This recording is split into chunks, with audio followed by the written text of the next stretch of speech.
What do you want me to say? This is an awesome album, probably one of the best. Okay, that's the entire video. No, I'm just kidding. Um, this is like an impossible task to do a fast view on this legendary album. How can I be fast when an album is this long, you know? The first thing I want to say is what I think is negative about it. For example, it's very different from its predecessors. When people talk about the Peter Gabriel era, some say that this album represents everything about the Peter Gabriel era, and I don't think that's true. There's a lot to talk about when it comes to the making of this album, you know? Peter staying in and going out, and the band discussing things, and at the end of the day, it wasn't a very pleasant moment for the band, as they have all said. The material here is not as good as the previous one, because this one feels like it has too much filler, and we will get to that. The first time I listened to this album, I was very conflicted, because the title track, I wasn't into it at first, and now I love it. But anyways, this is the album. You see the artwork cover here. It's very cool looking.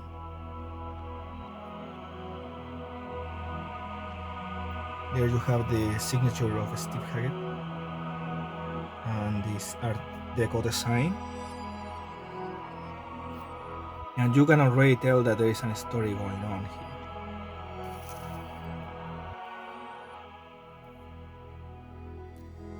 So let's open it. Look at this. This is too much to take in. And you can see here more artwork. Flying a Windshield, the 32-door chamber. A Small Talk. No, I'm just kidding. And here we have The Lamb Lies Down on Broadway. This song is based on Broadway, and it features some, I mean, it's so mesmerizing, the rhythm. And the band Genesis has played this live many times. Anyways, this is the track that I really didn't enjoy at first, but now I just love it. It's so frantic and so powerful, the chords. And then it goes down, and it's beautiful and even more complex. I can't play that part still. And then it seeks, it goes into Flying a Windshield perfectly. And Flying a Windshield is very short on the lyrics. Anyways, this one is insane. It's probably the best thing that the band did, and they have said that also. Steve Hackett and Tony Banks have said that this bit of music was so perfect. It worked really well. And Broadway Melody is a good place to land on. And the lyrics describe this like alternative dimension of New York City. So it's a very, up until here, it's excellent. You know, you can't stop listening. Very nice introductory piece to the land and to the character and to what is happening to the character. But then we get transported, you know? And we land in Cuckoo Cuckoon, which is a song that's very interesting to hear in guitar. It slows everything down, and I understand what's happening, but I don't know, it feels like it's too long, probably, too slow. I don't know what to say about it. I enjoy it, but it feels like it takes its time, you know, but as any good prog album, that's how it is. But then we reach In the Cage. You could say that the live version is better, and I think that, but also I really love how it sounds in the record. I wouldn't change that. And also this one has an outro that's not included live, and I really enjoy it. I think that it's a pretty little instrumental that people often overlook. And I think that In the Cage and Back in New York City, that have the boom, boom, boom, boom, boom rhythm, they could have done Genesis could have done like a super ready with the tracks in this album, and that's probably one of the things that they thought, not necessarily that, but that they could have taken these songs and fulfill a different potential than what it has with the story. But as it is, In the Cage is excellent. I mean, it feels what they are saying, and it constantly increases its tension. And then it goes away a little and it goes into the Grand Parade of Lifeless packaging. And that's insane because this song is so funny, it's so fun. I really recommend you to listen to the Grand Parade. I did an a cappella version of this and it's insane, you know. Sometimes you're just singing it and you feel like you want to do the entire thing. It pushes you into continuing doing it, and it keeps increasing and adding more vocals and whatnot. It's actually insane. I really love the Grand Parade of Lifeless packaging. It's like a Nicely of Plenty kind of thing. Back in NYC features some very cool time signatures. It's very strong. It's the most violent song in the album. It includes words that you can't even say on YouTube right now. I love this track. The only problem I think that it has is that it repeats too much, for me at least. When you feel in the mood and you are into it, you feel like Rael, this is the track, you know? But then we continue to Hairless Heart. Where are the lyrics? Well, it doesn't have any. Hairless Heart is a beautiful instrumental. It explodes into a beautiful sound of everything, every instrument. Then we reach Counting Out Time, and sadly I always skip it, even though it's the fun song in the album, and it's actually the single that they released. Counting Out Time is very fun, and it has some very funny lyrics, and it has a funny Steve Hackett guitar solo. So this is the quirk that you need after the edge, you know. I don't know, I like the chords. It's just that it has this like stripped feeling to the song. Well, obviously because it's about sex, you know. Okay, Carpet Crawlers, Naked Feet, The Wall is So... What are those lyrics? Salamander, the fleece? What is it? No, I'm just kidding. It's beautiful lyrics again. It feels like a mantra almost. We gotta get in to get out. I'm trying to play it and the introduction is very difficult. I can't really. But then we reach, and this is the last of this side, of side 2, the Chamber of 32 Doors. Probably of the entire album, I know I said Cuckoo Cuckoon and Counting Out Time, or Back in Your City. Back in Your City, I say that it repeats too much, and the Cuckoo Cuckoon is too long. I think that it should be a bit shorter. It's not that too long, but the Chamber of 32 Doors is probably the one that takes more time to build up out of the entire album. Beautiful introduction, but then it goes down and it repeats, and it feels like a retreat of Carpet Crawlers also. In Carpet Crawlers, they say we gotta get in to get out, and here it says, I need someone to believe in, someone to trust. There is that repetition again. I feel like there is probably a song that's missing in between, I don't know. It's like the Carpet Crawlers is a room or an entrance, and the Chamber of 32 Doors is another section of that same building, or at least that's how I interpret it. Then we reach Lillywhite Lillith, and you think that, oh, my vinyl is done. I will put the other side, and it starts explosive. And this song was apparently written by Phil Collins, which is insane actually. Probably the earliest example of him having writing credits. This song, I actually really enjoy it, and it features some interesting chord changes as well for being a Phil Collins song. I don't know, I just love it. It's very Led Zeppelin. But then we continue to the waiting room, and this is a full-on improvisation, and this is a track that's definitely better live, because in the album it feels like it lacks something. It goes too fast. It has some effects, but probably we need more effects or more solo stuff, and live they delivered, clearly. They had more keyboard effects, more guitar effects, It's insane live. So I completely recommend you listening to the waiting room live. Anyway, it's another one of those keyboard things that I really enjoy. It gets you instantly into the mood of the song, and it talks about Rael getting the death. I mean, he's already dead, and his body is getting compressed by rocks.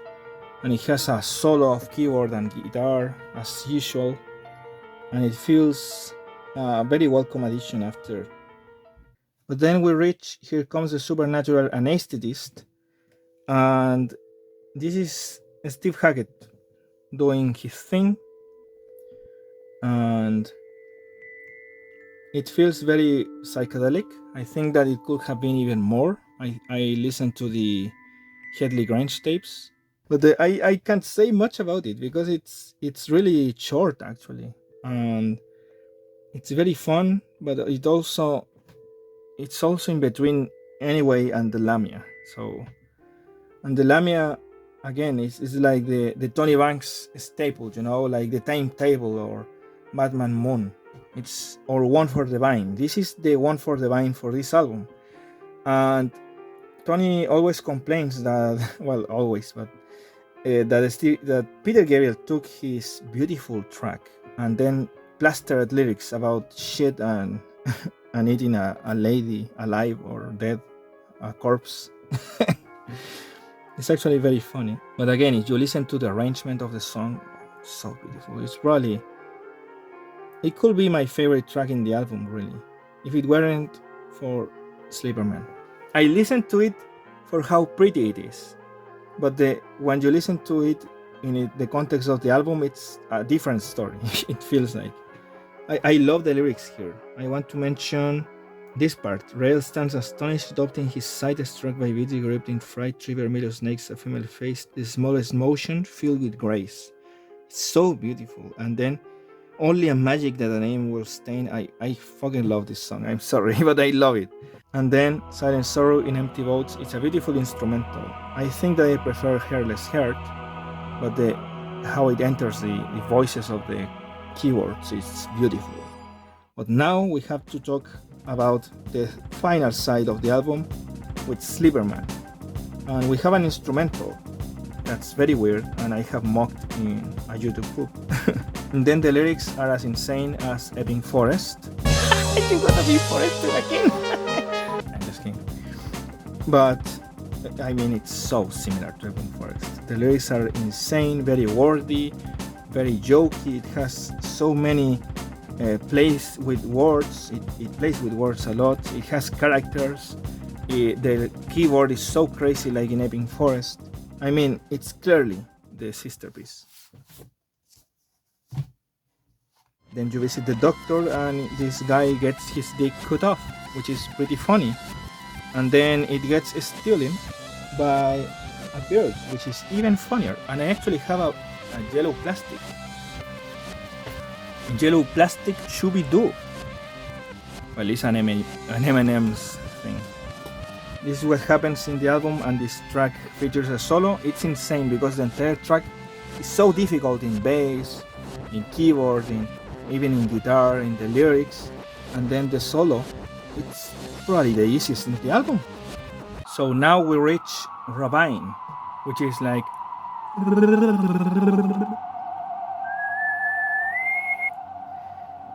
yeah, there are people that say that this could probably be the worst track ever done by Genesis. I mean, it features some impressive guitar effects and it's very atmospheric. So it's Genesis doing atmospheric.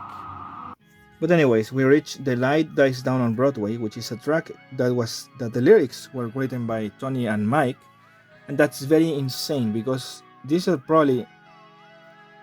the song that advances the story so much for me. I feel like there is so much here packed in here, you know, lyric wise, and I find it insane. This was written by Tony and Mike and not Peter, but it's the story about Peter, and Tony and Mike didn't like the story, but they wrote the perfect lyrics to segue into the entire story and to complete Rael's arc. I like to have different versions of the same song in soundtracks. You see that in video games and movies. So this side is awesome, you know. This part of the album is awesome, like the Lamia, Slippermen, The Light Dies Down on Broadway, and we reach right in the Scree, which has an awesome keyboard solo in 9/8, like Super's Ready and whatnot. So it feels like the story is going to continue further. But then we reach in the Rabbits, and it's a sad song.